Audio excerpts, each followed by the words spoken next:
কথায় আপনাদের মাধ্যমে এই জাতিকে জানিয়েছি, যদি সংস্কার শেষ হয়ে যায় তাহলে ফেব্রুয়ারির মধ্যভাগে এটা হতে পারে, আর যদি সংস্কারের ভিতরে শেষ না হয় আরেকটু সময় লাগে, এরপরেই যেহেতু রোজা শুরু হয়ে যাবে, রোজার পরপর হতে হবে, তারপরে এটাকে টেনে লম্বা করলে কোনো সুষ্ঠু নির্বাচন করা সম্ভব হবে না, আমাদের দেশের আবহাওয়া এটা এলাও করবে না। প্রধান উপদেষ্টা কোনো আশ্বাস দিয়েছে কিনা? আপনাদের দুইটা রোডম্যাপের বিষয়ে প্রধান উপদেষ্টা কি বললেন, যে দুইটা দাবি জানাইছেন সেই দুইটার ব্যাপারে প্রধান উপদেষ্টা কি তিনি বলেছেন? গভীর মনোযোগ সহকারে শুনেছেন এবং আমাদের এটা আস্থা হয়েছে যে তিনি বিষয়টাকে ইতিবাচকভাবে নিয়েছেন। আচ্ছা, বিএনপির পক্ষ থেকে তিনজন উপদেষ্টা পদত্যাগ চেয়েছেন, আপনারা কি তিনজন উপদেষ্টা পদত্যাগ চান বা তাদের পদত্যাগ চাওয়াটাকে আপনারা কিভাবে দেখেন? তারা বলছে নির্বাচনে বা সরকার নিরপেক্ষতার জন্য তাদের পদত্যাগ করা দরকার।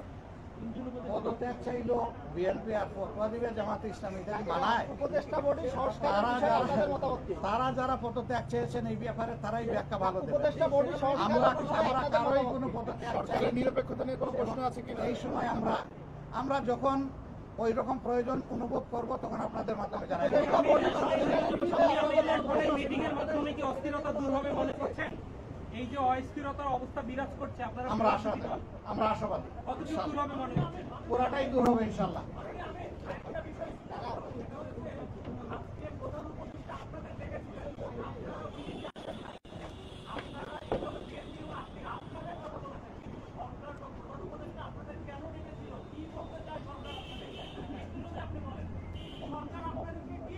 এটা ঠিক, আমাদের ব্যাপার আর বিএনপির ব্যাপারে একরকম না, একটু ডিফারেন্স আছে। আমরা কিন্তু নিজেই চেয়েছি এবং টাইমটা ফিক্স আপ হয়েছে। কালকে আপনারা সংবাদ মাধ্যমে এটা অলরেডি জানতে পেরেছেন। হ্যাঁ, সেটা আমি পরে আসতেছি। ওনার দাওয়াত আমরা পেয়েছি, এটা অস্বীকার করব না, কিন্তু এর আগে আমরাই চেয়েছি এবং আমাদের চাওয়ার প্রেক্ষিতেই আজকে সন্ধ্যা 6টায় এই সময়টা নির্ধারিত হয়েছিল। আমাদের অন্য একটা দলীয় কর্মসূচি থাকার কারণে আমরাই চেয়েছিলাম যে আমাদেরকে আরো 2 ঘন্টা পিছিয়ে দেওয়া হোক। আমাদের অনুরোধের প্রেক্ষিতেই 8টা ফিক্স করা হয়েছিল, যদিও 8টায় আমরা শুরু করতে পারি নাই, একটু পরে আমরা শুরু করেছি। উনি দেখে এইটুকুই বলেছেন, দেশ আমাদের সবার, আমি অবশ্যই অর্থবহ, সুষ্ঠু, স্বচ্ছ একটা নির্বাচন দিতে চাই, আমি জনগণ কোনো নির্বাচন দিতে চাই না।